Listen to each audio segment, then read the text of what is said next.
Nous allons prendre nos Bibles et nous allons nous diriger dans le livre de Job. Job chapitre 19, verset 27 au verset 27. Job chapitre 19, verset 25 au verset 27. Le dimanche passé, nous nous sommes intéressés à une partie de l'histoire de Jacob. Nous avons vu comment le Seigneur qui a fait de lui son enfant est intervenu dans sa vie. Nous avons vu le dimanche surpasser un pan de l'histoire d'Élisée, du prophète Élisée. Et nous avons vu comment le Seigneur a étendu sa main de grâce pour le sauver des Syriens qui voulaient lui ôter la vie. Bien-aimés, au travers de l'histoire de ces personnages, nous avons vu que Dieu vient toujours au secours de ses enfants. Nous avons vu que quand nous comprenons qui nous sommes, quand nous comprenons que nous sommes des enfants de Dieu, et que nous nous engageons à vivre et à marcher en fonction de qui nous sommes, le Seigneur ne nous abandonne jamais. Le Seigneur ne nous oublie jamais. Le Seigneur ne nous délaisse jamais. Il étend sa main toujours pour nous. Il nous sauve toujours. Il intervient toujours en notre faveur. Et ce matin, nous allons nous intéresser à l'histoire d'un autre personnage, à l'histoire de Job. Job chapitre 19, verset 25 au verset 27. Je lis la parole du Seigneur. Mais je sais que mon Rédempteur est vivant et qu'il se lèvera le dernier sur la terre. Quand ma peau sera détruite, il se lèvera. Quand je n'aurai plus de chair, je verrai Dieu. Je le verrai et il me sera favorable. Mes yeux le verront et non ceux d'un autre. Mon âme a langui d'attente au-dedans de moi. Je relis encore le passage. Job, chapitre 19, verset 25 au verset 27. Mais je sais que mon Rédempteur est vivant et qu'il se lèvera le dernier sur la terre. Quand ma peau sera détruite, il se lèvera. Quand je n'aurai plus de chair, je verrai Dieu. Je le verrai et il me sera favorable. Mes yeux le verront et non ceux d'un autre. Mon âme a langui d'attente au-dedans de moi. Amen. Bien-aimés, chacun de nous connaît de façon générale un peu l'histoire de Job. Quand on lit au chapitre 1 du livre de Job, le personnage nous est décrit. Son caractère, sa personnalité nous est présentée. La Bible dit en Job au chapitre 1, au verset 1, que Job était un homme intègre. L'intégrité, c'est quoi? L'intégrité, c'est l'honnêteté. C'est un homme qui était honnête. C'est un homme qui était très honnête. La Bible ajoute que Job était un homme droit. La droiture, c'est quoi? C'est le fait de ne dévier ni à gauche ni à droite. C'est le fait d'aller toujours dans la même direction. Job marchait toujours sur le chemin du Seigneur. Il ne tanguait pas à gauche, il ne tanguait pas à droite.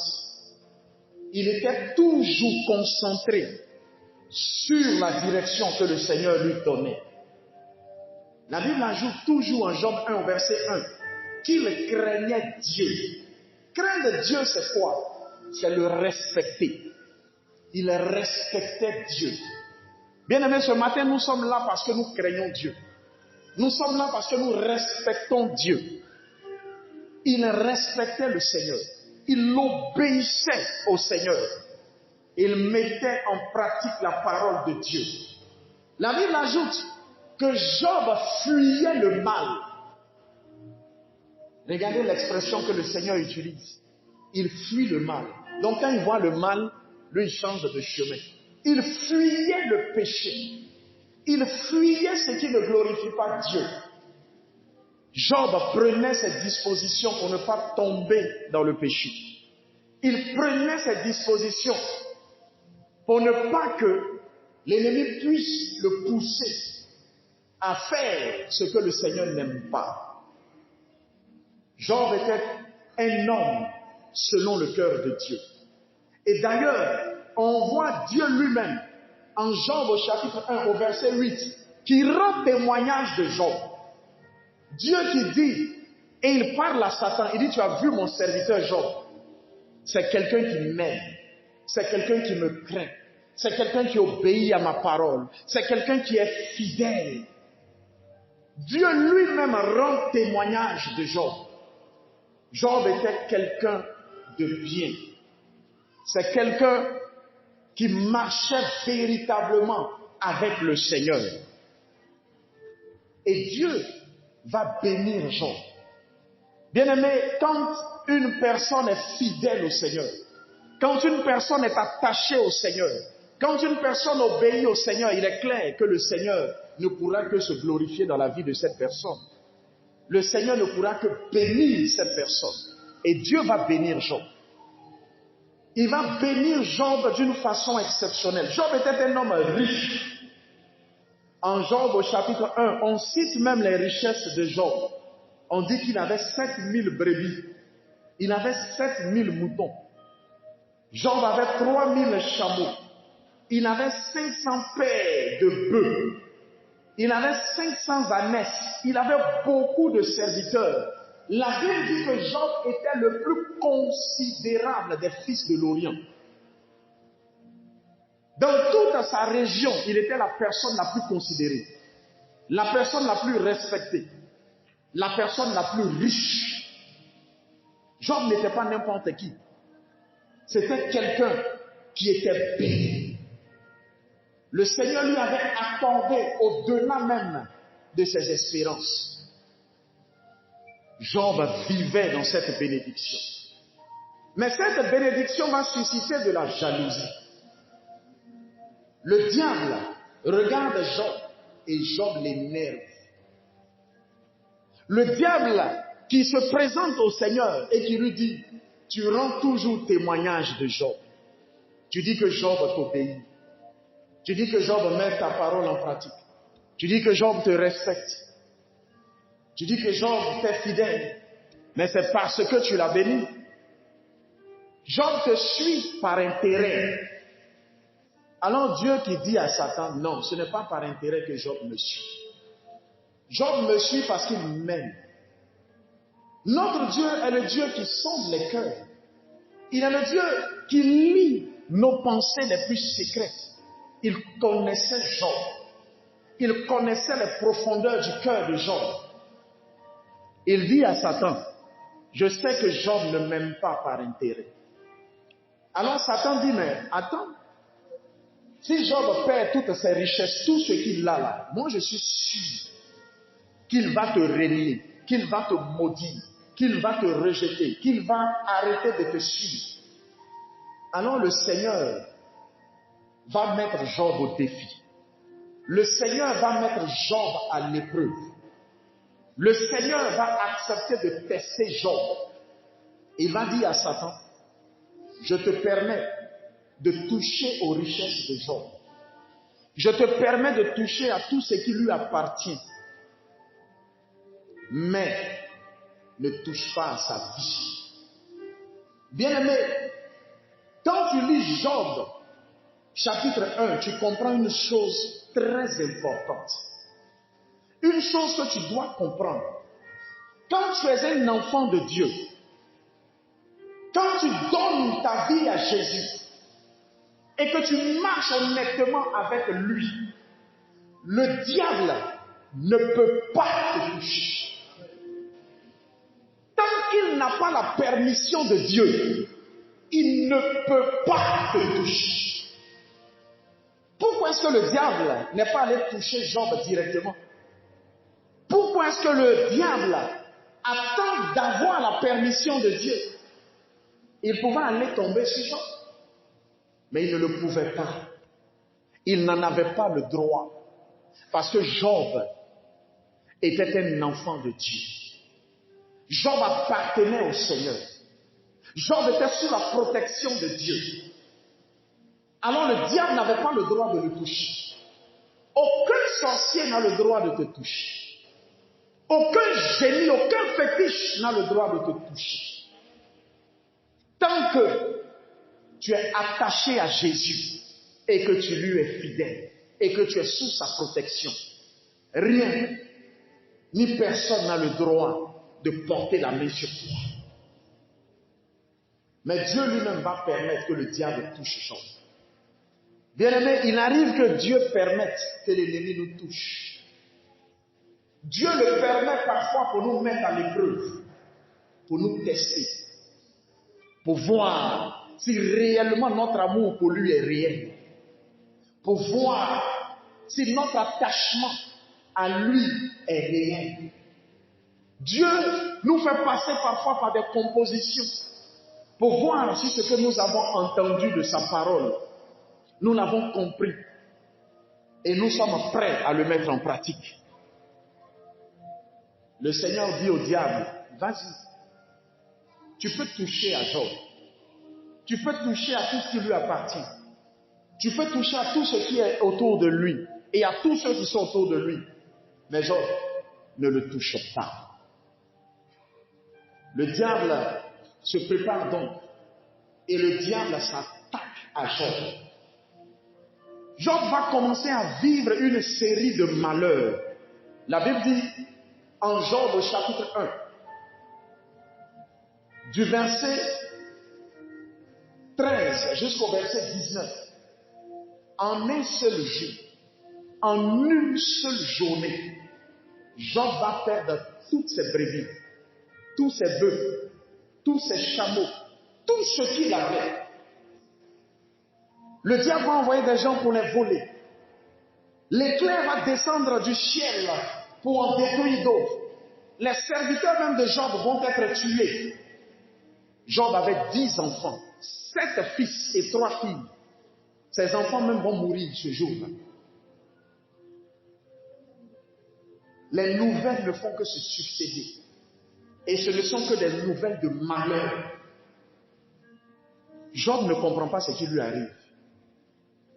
L'enfant de Dieu qui l'est sûrement a commencé à prier.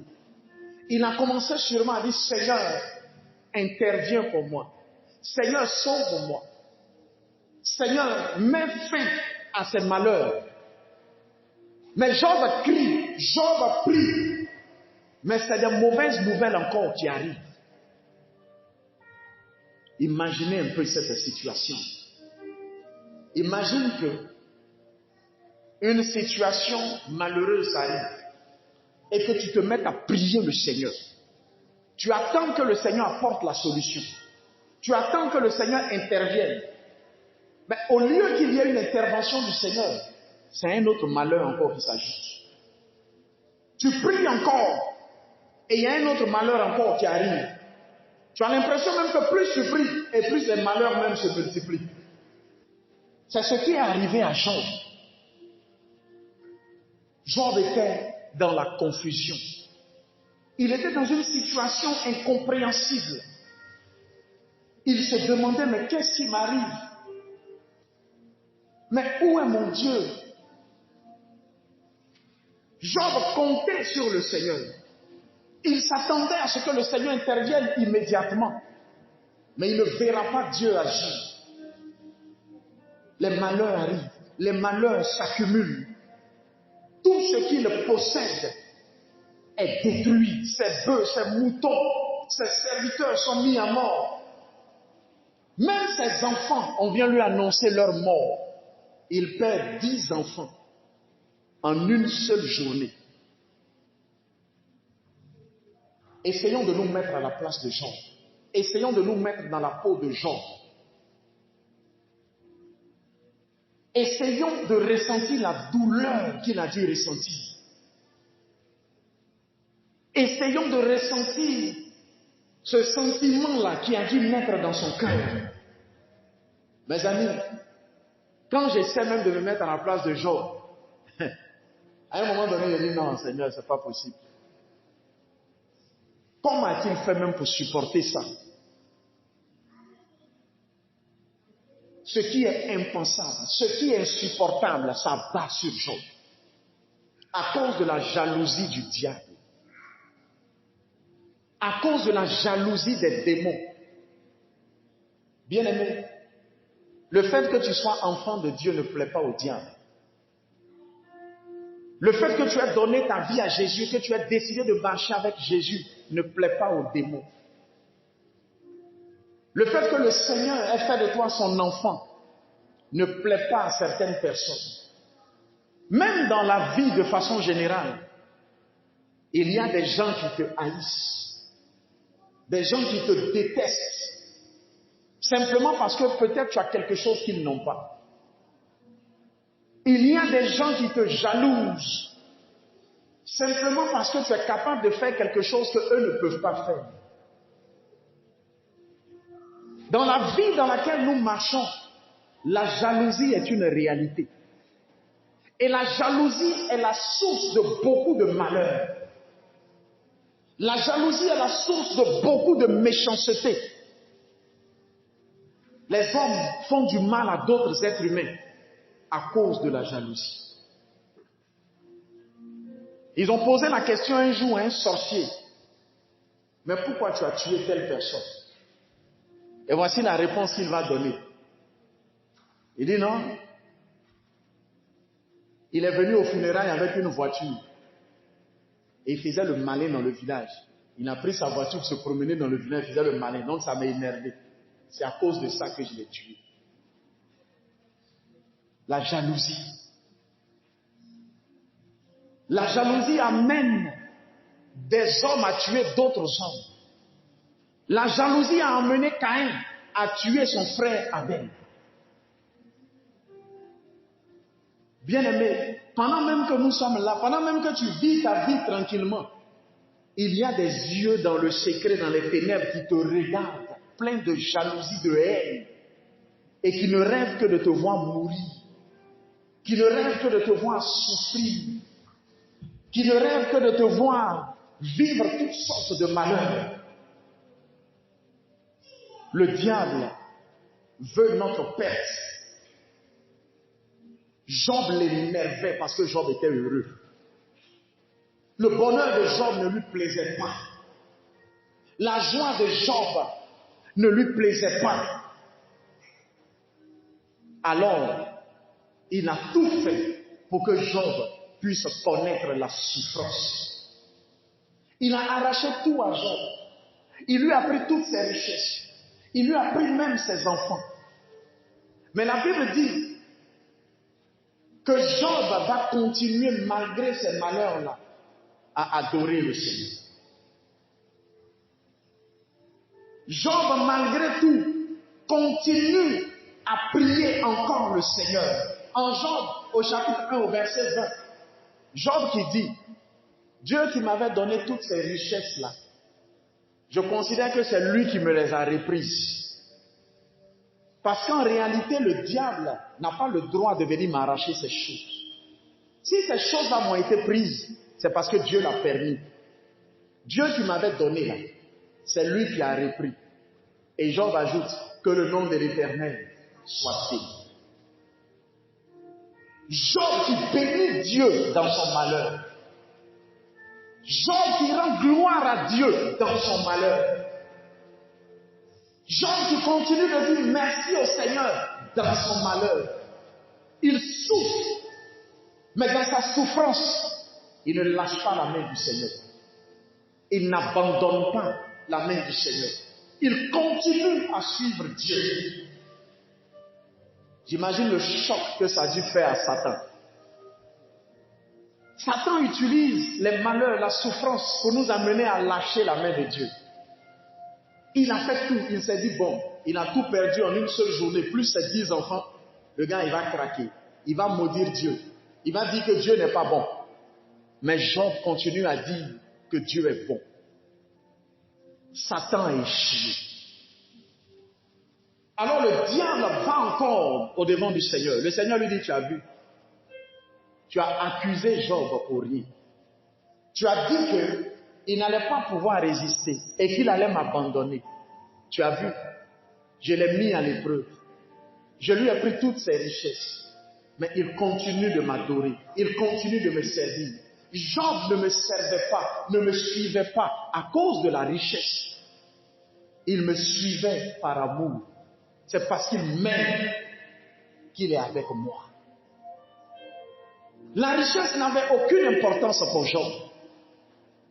Être riche ou être pauvre lui importait peu. Ce qui était le plus important pour Job, c'était d'avoir Dieu dans sa vie.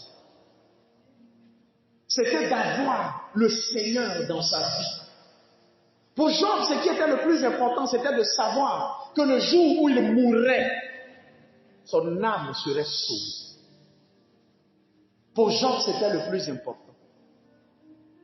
Il dit, Seigneur, même si tu m'as pris toutes les richesses, mais je sais que le jour où je meurs, je vais dans ta présence. C'est le plus important pour moi. Alors Satan va dire non. C'est parce qu'il est encore en bonne santé que permet que je m'attaque maintenant à sa santé. Quand il va souffrir dans sa chair, quand il sera malade, quand il va sentir la mort arriver, je suis sûr qu'il va te maudire, il va t'abandonner. Le Seigneur dit, ok, il n'y a pas de problème. Je te donne encore la permission. Bien-aimé, si tu es enfant de Dieu, l'ennemi ne peut pas poser sa main sur toi sans la permission du Seigneur. Ce n'est pas possible. Le diable, avec la permission du Seigneur, va s'attaquer à la santé de Job. La Bible dit qu'il va frapper Job d'un ulcère malin. Un ulcère, c'est quoi? C'est une sorte de plaie. Il y a des plaies qui vont apparaître sur la peau de Job. Et on dit un ulcère malin. Donc des plaies qui ne guérissaient pas. Des plaies qui le faisaient souffrir. La Bible dit qu'à un moment donné, Job s'asseyait même sur la cendre. Il prend la cendre, il met sur lui. Il prend les tessons de bouteille, des morceaux de bouteille pour se gratter. Non seulement ça lui faisait mal, mais ça le démangeait. Job se retrouve avec une maladie qui n'a pas de médicament. Une maladie qui ne peut pas être guérie. Je suis sûr que Job a dû prier, prier, prier. Seigneur, guéris-moi. Seigneur, interviens pour moi. Mais rien à faire. Job est dans la maladie.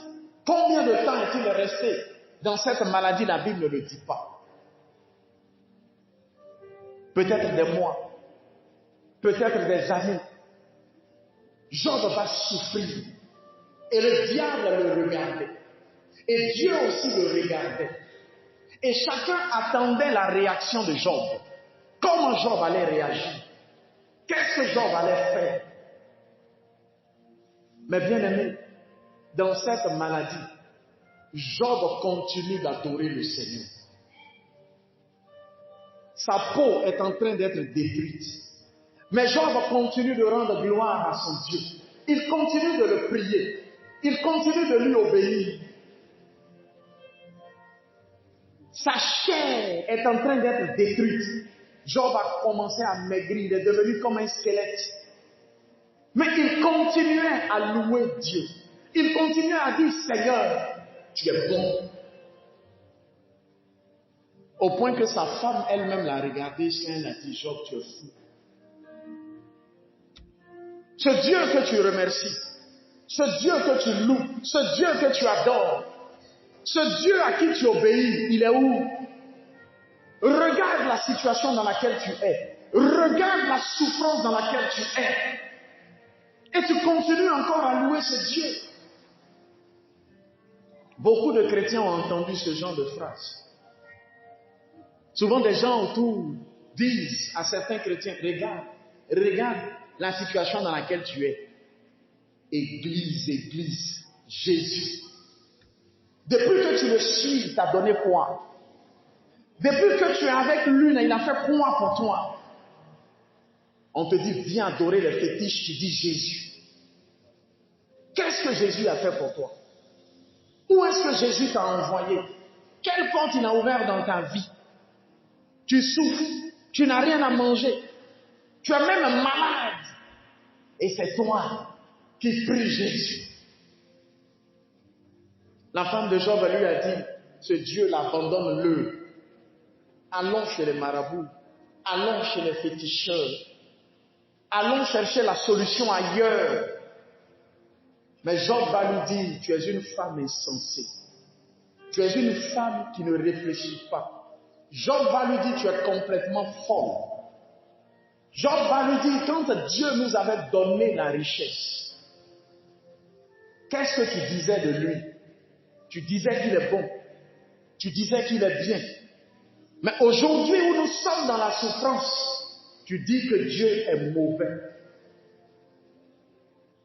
Bien-aimé, je suis sûr que la dame a dû prendre ses clics et ses claques. Elle a dû lui dire, mon ami, reste dans ta souffrance, continue à adorer ton Dieu. Ce Dieu qui te fait tant souffrir et qui te plaît, reste dans ton malheur. Elle a pris ses bagages et elle est partie. Job se retrouve seul. Le diable a complètement détruit sa vie. De la richesse à la pauvreté. Lui qui avait 10 enfants, il n'en a plus. Son foyer même est mélangé. Sa femme s'est révoltée contre lui. Job se retrouve tout seul, abandonné, délaissé. Et dans cette situation, la Bible dit qu'il a des amis qui vont venir le voir. Je suis sûr que quand il était dans la richesse, les amis venaient nombreux chez lui. Les gens venaient manger.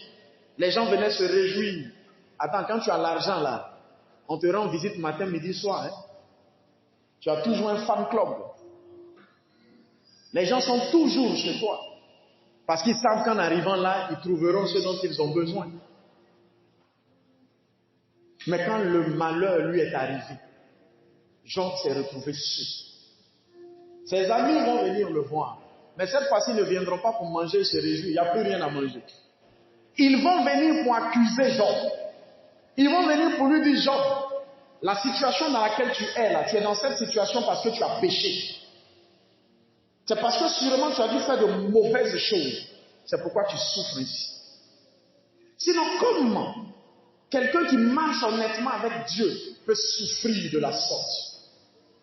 Bien-aimé, obéir à Dieu ne signifie pas que nous ne pouvons pas vivre des situations difficiles. Dieu lui-même permet des situations difficiles dans nos vies. Il nous soumet à des épreuves pour façonner notre foi. Si tu n'as jamais traversé certaines situations, ta foi ne peut pas grandir. Ta foi ne peut pas croître. Mais quand tu vis des situations et qu'à la fin tu vois Dieu intervenir, ça fortifie ta foi. Ses amis vont lui dire, Job, tu faisais semblant d'être honnête. Tu faisais semblant de craindre Dieu. Mais en réalité, tu es un faux type. Tu es un pécheur. Tu es un menteur. Tu te cachais pour faire de mauvaises choses. Voilà maintenant que tu es en train de souffrir. Job, réponds-toi. Job va leur dire, mais quand je regarde, je ne vois pas ce que j'ai fait. Tout ce que vous êtes en train de citer, tout ce que vous êtes en train de dire, là, je n'ai rien fait de tout ça. Je ne sais pas pourquoi cette situation m'arrive. Ses amis vont l'accabler. Ils vont compléter même encore son malheur. Il souffre et on l'accuse. Il souffre et on le traite de la mauvaise façon. Job est dans une situation compliquée, difficile. Mais Job va donner cette réponse-là. Cette réponse-là, à chaque fois que je la lis, mon cœur se remplit automatiquement de joie. À chaque fois que je lis la réponse de Job, ma foi au plus profond de moi trouve de la force. Job 19, verset 25. que nous avons lu tout à l'heure. Job dit, moi Job, je sais que mon Rédempteur est vivant. Il se lèvera le dernier. Je sais que mon Rédempteur est vivant. Rédempteur signifie quoi? Rédempteur signifie sauveur. Rédempteur signifie libérateur. Rédempteur signifie défenseur. Rédempteur signifie celui qui restaure. Rédempteur signifie celui qui rétablit. Rédempteur signifie celui qui repositionne.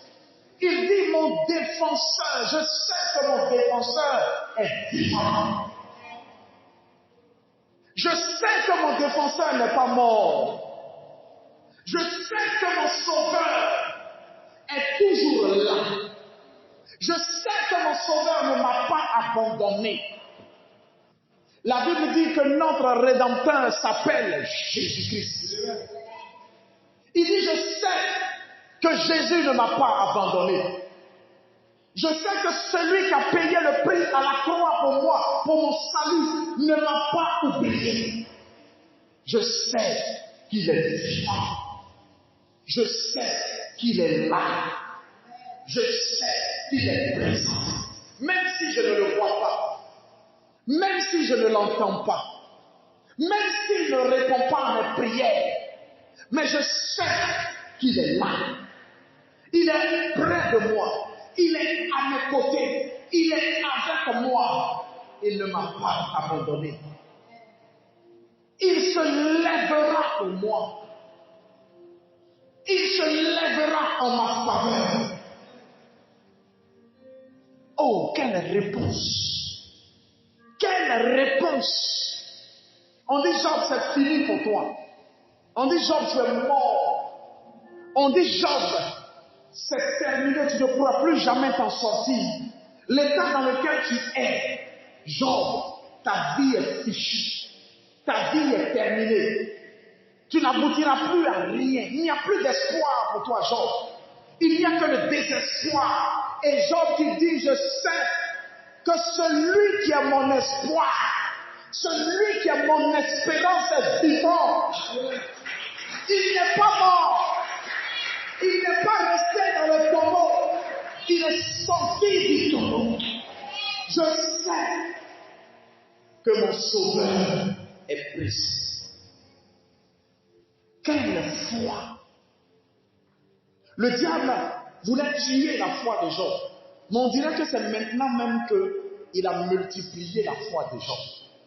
Bien-aimé, quand les difficultés arrivent, quand les situations difficiles arrivent, c'est là que notre foi même doit se multiplier.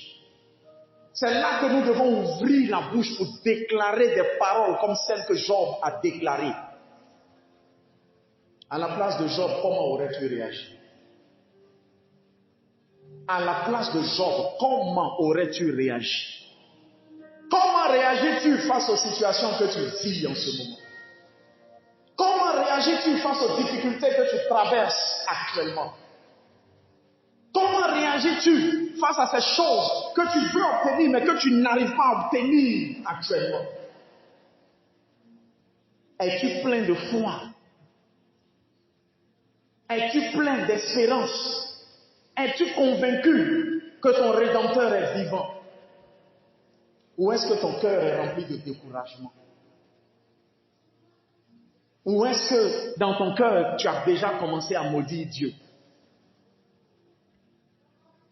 Bien-aimé, Job doit être pour nous un modèle. Job doit être pour nous un exemple. Job dit, mon corps est en train d'être détruit par la maladie. Ma chair est en train d'être détruite par la maladie. Je suis dans la misère. Tout le monde m'a abandonné. Mais je sais que mon Dieu est avec moi. Il croit et il continue de croire. Job savait qui il était. Job savait qu'il était un enfant de Dieu. Job savait qu'il n'était pas n'importe qui. Job savait à quelle famille il appartenait. Job savait qu'il avait pour père celui qui est au-dessus de tout. Alors Job était tranquille. Même dans la souffrance, son cœur était en paix. Il savait que son Dieu allait intervenir. Es-tu convaincu que ton Dieu va intervenir pour toi? Es-tu sûr au plus profond de toi-même que ton Dieu va agir pour toi? Job en était certain. Job en était convaincu. Il n'en doutait pas. Job répond au diable. Job répond à ceux qui l'accusaient. Job répond à ceux qui se moquaient de lui. Job répond à sa femme qu'il a abandonnée. Job répond, il dit, je sais que mon Dieu ne m'a pas abandonné. Quelle réponse! J'imagine ceux qui étaient autour de lui ont dû le regarder, ont dû se dire, Job est complètement fou. Il ne sait plus ce qu'il est en train de dire. Mais Job avait dans son cœur une assurance qu'aucune douleur ne pouvait enlever. Bien-aimé, je prie que tu aies dans ton cœur cette assurance. Je prie que tu aies dans ton cœur cette foi-là. Une foi qu'aucun malheur ne peut enlever. Une foi qu'aucune situation difficile ne peut briser. Job dit, mon Rédempteur est vivant. Il se lèvera. Job dit, pour le moment, il est assis, il me regarde. Pour le moment, il est assis, il est en train de m'éprouver. Pour le moment, il est assis, il est en train de me tester. Pour le moment, il est assis, il est en train de me regarder. Comment j'utilise ma foi. Il est en train de voir comment je vais réagir face à la situation. Mais bientôt, mon Rédempteur va se lever. Il se lèvera pour me guérir. Il se lèvera pour me restaurer. Il se lèvera pour remplacer tout ce que le diable m'a volé. Il se lèvera pour apporter la réponse que j'attends. Job a dit, mon Rédempteur se lèvera pour moi, pour me sauver du diable, pour me sauver des démons, pour me sauver de la sorcellerie, pour me sauver des hommes méchants, des hommes jaloux qui se sont levés contre ma vie. Il dit, je le sais. Je sais que mon Rédempteur se lèvera. Il dit à Satan, tu peux me maltraiter si tu veux. Tu peux m'accuser. Tu peux me traîner dans la boue. Tu peux me frapper. Tu peux me torturer le corps avec la maladie. Fais tout ce que tu veux de moi, Satan. Mais une chose est certaine, c'est que mon Sauveur va se lever. Et quand il va se lever, tu ne pourras plus rien me faire. Il m'arrachera de tes mains. Il viendra à mon secours. Job est convaincu. Il dit, mon Sauveur se lèvera. Tu peux tout me prendre. Tu peux me prendre mon argent. Tu peux me prendre mes biens. Il dit, même ma femme, tu l'as prise. Mes enfants, tu as pris. Mais une chose est certaine. Une chose est sûre. Mon Dieu viendra. Il se lèvera. Il agira en ma faveur. Il interviendra pour moi. Il viendra pour me sortir de cette situation. Là, Satan a pris ses bagages. Il est rentré chez lui tranquillement. Il a quitté la maison de Job. Il a tout essayé. La Bible dit en 1 Pierre au chapitre 5 au verset 8, résistez au diable et il s'enfuira loin de vous. Job lui a résisté. Il lui a résisté avec la foi. Il lui a résisté avec l'espérance. Il a espéré contre tout. Il n'a pas douté. Il n'a pas abandonné. Il ne s'est pas découragé. Il a continué de croire. Il a continué à s'attendre à son Dieu. Il n'a pas cherché de raccourci. Oh, beaucoup de chrétiens, quand ça ne va plus, commencent à chercher un raccourci. Je lisais quelque chose sur Facebook, un pasteur a partagé. Il dit, vous partez payer de l'argent pour être reçu à des concours et vous venez rendre témoignage à l'église. Et il a écrit, oh honte. On espère jusqu'à un moment donné, on se décourage. Depuis, je prie, il n'y a pas de solution. Je vais faire comme ceux qui sont dans le monde. Je cherche un raccourci. Un raccourci rapidement. Pour pouvoir m'en sortir. Job n'a pas cherché de raccourci. Job va continuer de croire.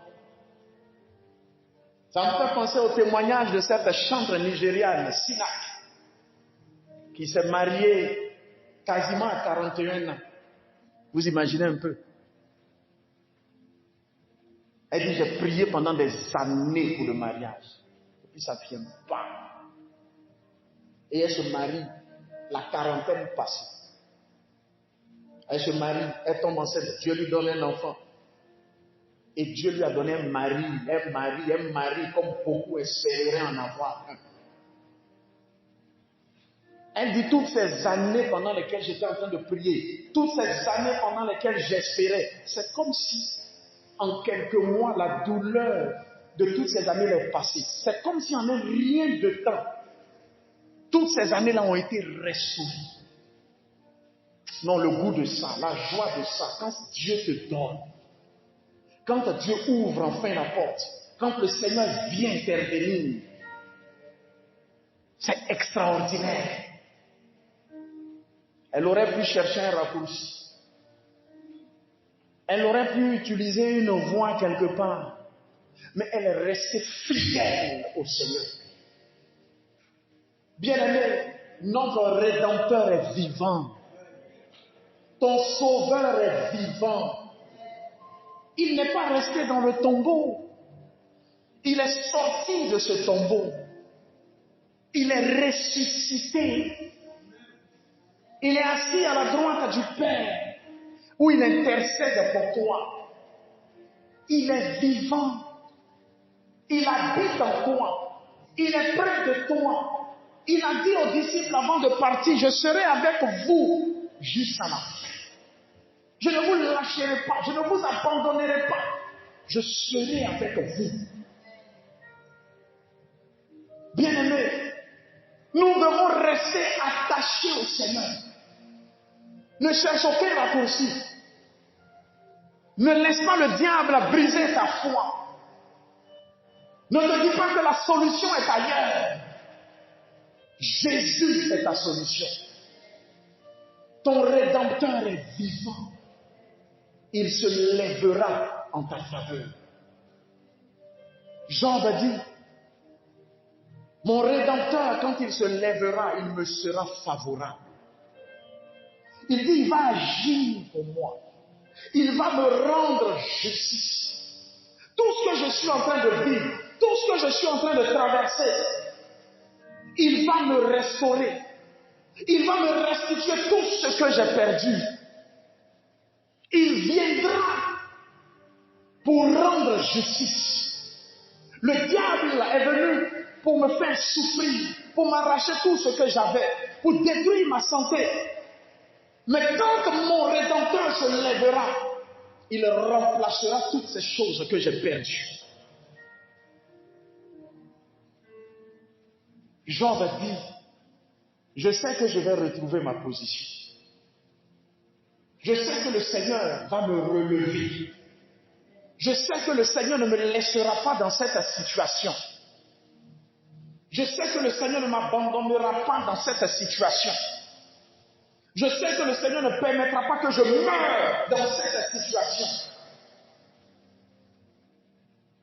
Job dit, je suis convaincu que mon Dieu viendra et il agira pour moi. Bien-aimé, le sang du Seigneur Jésus-Christ a coulé à la croix. Et son sang parle en notre faveur. Le sang de Jésus qui a coulé, la Bible dit que ce sang t'a lavé, t'a purifié, t'a sanctifié. Au travers de ce sang, tu es sauvé. celui qui est allé jusqu'à sacrifier sa vie par amour pour toi, t'abandonnera-t-il dans cette situation? Qu'est-ce que tu vis? Qu'est-ce que tu traverses? Quel est ce malheur dans lequel tu vis? Quelle est cette situation difficile, douloureuse qui te fait souffrir? Jésus a donné sa vie, son sang a coulé à la croix par amour pour toi, pour te sauver. Celui qui a fait ça là, penses-tu qu'il puisse t'abandonner dans la situation que tu vis? Penses-tu qu'il puisse t'oublier dans la situation que tu vis?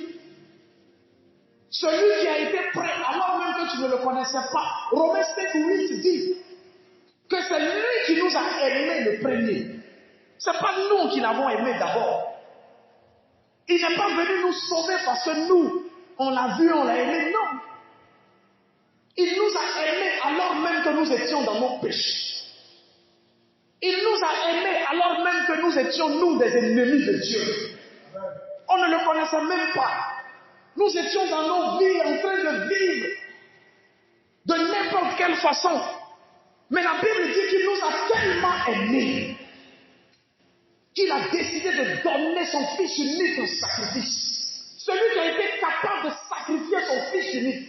Celui qui a été capable de sacrifier la chose la plus importante pour lui. Une chose qu'il n'avait qu'un seul et unique exemplaire. T'abandonnera-t-il dans la situation que tu vis? T'oubliera-t-il? Te délaissera-t-il? Bien-aimés, quand les difficultés arrivent, souvenons-nous de ce que la parole de Dieu dit. Souvenons-nous de ce que le Seigneur a déjà accompli pour nous. Souviens-toi du sacrifice qu'il a accompli à la croix. S'il a été capable de faire ça, cela signifie qu'il ne te lâchera pas, qu'il ne t'abandonnera pas. Ce n'est pas maintenant que tu es devenu son enfant qu'il va t'oublier. Ce n'est pas maintenant que tu as décidé de marcher avec lui qu'il va t'abandonner. Tu étais païen, tu ne le connaissais pas, mais il a tourné ses regards vers toi. Il a tout fait pour que tu le croies. Il a tout fait pour que tu deviennes son enfant. Il a tout fait pour que tu te retrouves dans l'église. Ce n'est pas maintenant qu'il va te lâcher. Ce n'est pas maintenant qu'il va t'abandonner. Job était conscient de ça. Nous devons être conscients de ce que le Seigneur a accompli pour nous. Nous devons être conscients de qui nous sommes. Quand tu sais qui tu es, quand tu sais que tu es un enfant de Dieu, quand tu sais que ce sacrifice a été accompli à la croix par Dieu lui-même, pour toi, ton cœur ne bat plus. Tu n'as plus peur. Tu ne paniques plus. Parce que tu sais que celui qui a accompli ça est capable même d'intervenir pour toi, est capable même de te sauver. Job ajoute, Job dit, mes yeux verront Dieu. Job dit, ma peau est en train de se détruire, qu'elle se détruise. Ma chair est en train d'être détruite, qu'elle se détruise. Mais ce qui est certain, c'est qu'à la fin, mes yeux verront Dieu. Il ajoute, il dit, ce ne seront pas les yeux de quelqu'un d'autre. Il dit, ce n'est pas quelqu'un d'autre qui va rendre témoignage. Il dit, c'est moi, Job, qui vais rendre témoignage. Il dit, mes yeux verront Dieu. Je le verrai agir dans ma vie. Je le verrai à l'œuvre dans ma situation. Je le verrai intervenir pour moi. Job dit, je vais rendre témoignage. Il dit à tous ceux qui se moquent de lui, à tous ceux qui l'accusent, à tous ceux qui l'accablent, il dit au diable qui s'attaque à lui, il dit, moi Job, je verrai la gloire de Dieu. Je verrai la main de Dieu dans ma vie. Je rendrai témoignage de ce que Dieu aura accompli dans ma vie. Job est convaincu de cela. Job dit, quelqu'un d'autre ne rendra pas mon témoignage. Je ne mourrai pas. Et puis quelqu'un va dire, il y avait un homme qui s'appelait Job. Il a vécu comme ceci, comme cela. Et puis telle chose lui est arrivée. Il dit, non, moi-même, je verrai Dieu. Et moi-même, je rendrai témoignage de ce que Dieu aura accompli pour moi. Job est en train de leur dire, vous tous qui êtes autour de moi, vous serez témoins. Vous serez témoins de ce que le Seigneur accomplira pour ma vie. Bien-aimé, au bout de toute épreuve, c'est la gloire. Quand Dieu permet que tu vives certaines situations, c'est parce qu'il prévoit quelque chose de glorieux pour toi. Au bout de chaque épreuve, il y a une récompense. Au bout de chaque examen, il y a un diplôme. Il y a quelque chose. Job a dit, moi actuellement là, je demeure dans ma foi. Je sais que je vais traverser cette situation. Et quand je vais finir de la traverser, je vais voir la gloire de Dieu. Je vais voir le Seigneur à l'œuvre dans ma vie. Et vous tous qui êtes autour, vous serez mes témoins. Il dit, mon Rédempteur est vivant, mon Rédempteur se lèvera le dernier sur la terre. Il dit, mon Rédempteur se lèvera le dernier. Job est en train de dire à tous ceux qui sont autour de lui, il dit, Satan actuellement est à l'œuvre. Les hommes méchants sont en train de faire tout ce qu'ils veulent. Mais écoutez bien, celui qui aura le dernier mot, le dernier qui va se lever, après lui, personne d'autre ne se lèvera. Après lui, personne d'autre ne parlera. Celui qui aura le dernier mot, c'est mon Rédempteur. Celui qui aura le dernier mot, c'est mon Sauveur. Lui, quand il va se lever, plus personne ne parlera. Parce que quand il se lève, tout s'abaisse. Quand il se lève, tout fléchit genoux. Il dit, quand mon Rédempteur va se lever, ça sera le mot de la fin. C'est lui qui aura le dernier mot. C'est mon Jésus qui aura le dernier mot. C'est mon Seigneur qui aura le mot de la fin. Il viendra pour me restaurer. Il viendra pour me relever. Bien-aimés, nous qui sommes enfants de Dieu, nous qui avons réellement décidé de marcher avec le Seigneur, le diable n'aura jamais le dernier mot dans nos vies. Le diable ne sera pas celui qui en dernier lieu aura le mot de fin. Non, jamais. Le dernier mot dans nos vies reviendra toujours à Jésus. C'est lui qui aura le dernier mot dans nos vies. Le diable peut dire tout ce qu'il veut. Les sorciers peuvent dire tout ce qu'ils veulent. On peut prononcer toutes sortes de malédictions sur ta vie. On peut déclarer toutes sortes de paroles méchantes sur ta vie. On peut annoncer toutes sortes de malheurs sur ta vie. Mais à la fin, ton Rédempteur se lèvera. Et lui, il aura le dernier mot. Lui, à la fin, il parlera. Et quand il parlera, c'est fini. Plus personne encore ne dira un mot. Et c'est ce qui est arrivé à Job. La Bible dit, dans le livre d'Ésaïe au chapitre 49, au verset 15, le Seigneur dit, même si ta mère qui t'a mis au monde t'abandonne, moi l'Éternel, je ne t'abandonnerai jamais. Il utilise cet exemple-là pour montrer qu'en temps normal, une mère ne peut pas abandonner son enfant. En temps normal, une mère qui a mis son enfant au monde est attachée à son enfant. En temps normal, une mère souffre même pour son enfant. Mais il dit, il peut arriver que sur cette terre, une mère abandonne son enfant. Mais il dit, moi le Seigneur, moi l'Éternel, je ne t'abandonnerai jamais. Et ça, Job l'avait dans son cœur. Job avait la parole de Dieu dans son cœur.